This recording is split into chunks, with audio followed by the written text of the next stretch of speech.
Hello ladies and gentlemen, this is Jackson Hellbender here, coming at you on Halloween, my favorite holiday of the year, even though I sadly haven't been celebrating too much of it past couple years, but it is indeed one of my favorite holidays, and it's well, for reasons that entirely don't pertain to this video's meaning. What I'm making this video of, with the extremely, almost, you could venture it, ignorant philosophy, which is the feeling that you get whenever you try to ask a 13-year-old, what is life, and they go on this long spill about something that honestly just sounds like they ripped it out of their sad attempt at writing Shakespeare. This is not it. I pray to God it's not. What this is my findings on something that I believe a lot of people should know, but no one will know, because, as you know, no one watches these. So, I guess it doesn't matter. What this is a common misconception that is found by many in our ideal, the fact that we are raised believing in fate and believing in the one and finding the one and destiny and all that stuff. And I'm here to tell you that it was a load of crap. Now, a lot of people will look at me and say, well, no duh, it was a load of crap, but there are lessons to be taken out of it.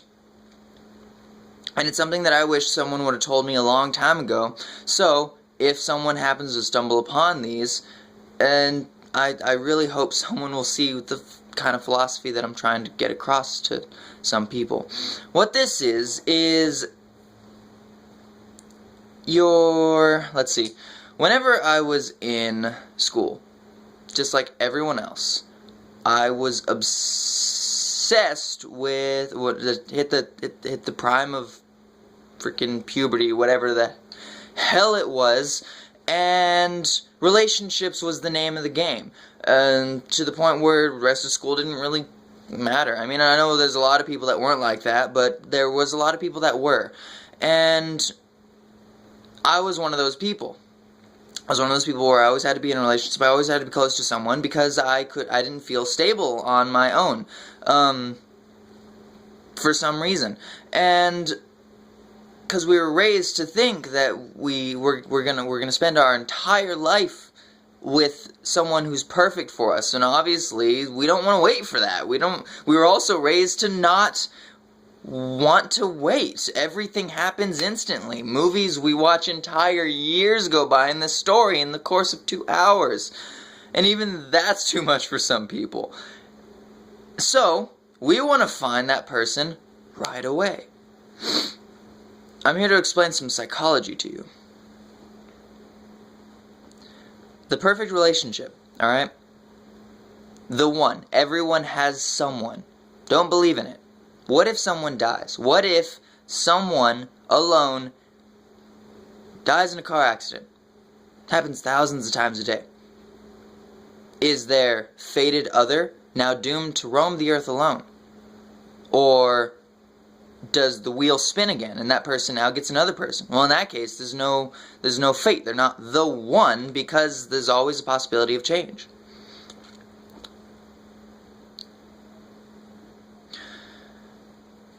A good relationship, a healthy relationship, has a couple things in it. A, you start off as friends. Whenever you go to marry someone, you shouldn't be marrying the one. You should be marrying your best friend.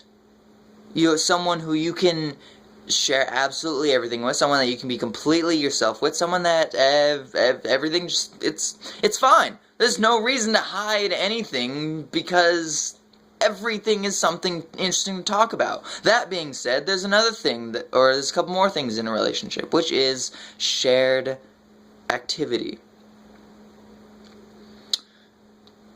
Whenever you're in a successful relationship, you'll notice that you and the other person share a lot of actual things, hobbies, so to speak, that you find interesting together, actively. This is also how people will come in contact with each other through, sports and crap like that.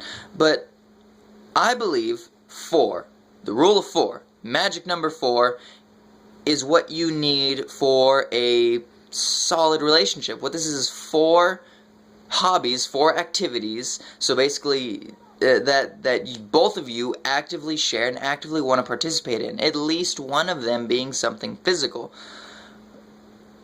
Being that A, you stay healthy in life, and also that it's not just a bunch of, stuff that you can get bored with. You can't ever get bored with physical activity. If you actually try it, to people that don't, you can't get bored of it. You can get you can get physically tired of it, you can get sore from it, you can get whatever, but you can never get bored of physical activity.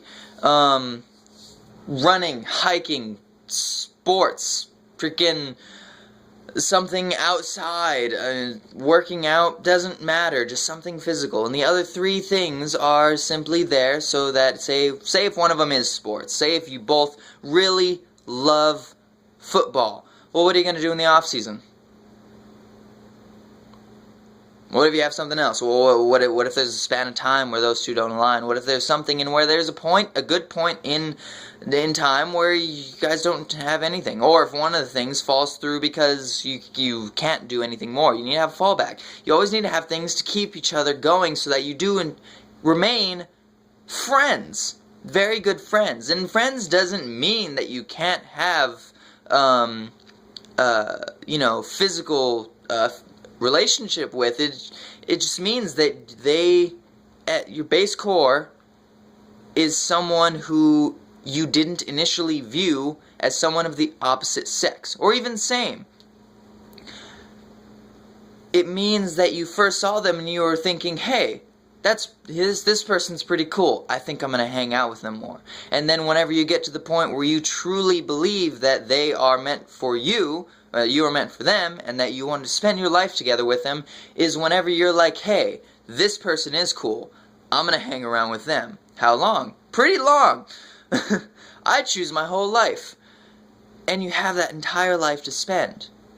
You both retire, you can go off on all these different things that relate to these 4 or more hobbies that you both share. This is the reason why high school sweethearts are so rare, and when they do happen, they don't stick. The shared activity in your youth is school. School ends. Take it from someone who's done it by experience. You get into a relationship, you go out of school, and yeah, both of you are comfortable with each other, but you're not happy. You're not happy because you don't share anything. You realize, unless you rolled a magic die and you actually do share things straight out of high school, we didn't share anything. We don't have anything in common. And we're kept together because of a belief of fate, of destiny. And of rent. Which is 20 times scarier. And it's just something that entirely can be avoided. If you just acknowledge at the beginning that a relationship, a good relationship, a long-lasting relationship, I don't mean never date in school. For the love of God, you need practice with getting social and getting internet. Just don't do anything stupid that will ruin your life and blow everything else from that point. But yes, in school, go wild, go crazy, whatever, do whatever you want, but don't actually seriously look at anyone until you're out of school. I mean, even friends will just drop out of communication with you forever, and everyone can tell you this. They'll drop out of communication forever because you had nothing in common with them besides third period. And it's something that is very real, very, very preventable, to spoil your entire life on a bad, overused story of fate. And rushing. We truly were taught all the wrong things.